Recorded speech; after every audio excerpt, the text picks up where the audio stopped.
ଶୁଣିବା ବୁଝିପାରିଲ ଲୁଚକାଳି ଖେଳ ଭଲ ଲାଗେ ତମମାନଙ୍କୁ ସାଙ୍ଗେ ସାଙ୍ଗେ ଲୁଚି ପଡିବ ଆଉ ଟିକେ ଦେଖା ହେଇଯିବ ପୁଣି ଆଉ ଟିକେ ଲୁଚି ପଡିବ ଦେଖା ହେଇଯିବ ଭଲ ଲାଗେ ନା ଲୁଚକାଳି ଖେଳିବାକୁ ଆମେ ଆମକୁ ଭଲ ଲାଗେ ହେଲା ଆମେ ଶୁଣିବା ଆଜି ହାତୀ ଆଉ ପିମ୍ପୁଡ଼ିର ଲୁଚକାଳି ହାତୀ କେତେ ବଡ ଜୀବଟେ ପିମ୍ପୁଡ଼ି ଟିକିଟେ ସେ କେମିତି ଲୁଚକାଳି ଖେଳୁଥିଲେ କହିଲ ଭଲ ଲାଗେ ଶୁଣିବାକୁ ବହୁତ ଇଣ୍ଟରେଷ୍ଟିଂ ଲାଗିବ ନା ବାବା ଦିନେ ପିମ୍ପୁଡ଼ି ଓ ହାତୀ ଲୁଚକାଳି ଖେଳୁଥିଲେ କିଏ ଖେଳୁଥିଲେ ଭେରି ଗୁଡ୍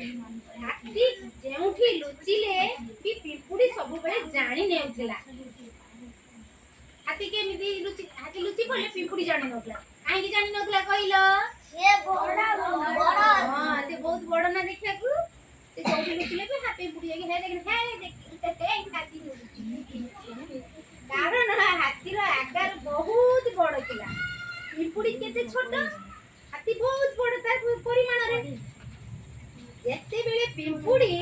ମନ୍ଦିର ଭିତରେ ଲୁଚିଲା ସେତେବେଳେ ହାତୀ ବି ତାକୁ ଖୋଜି ପାଇଗଲା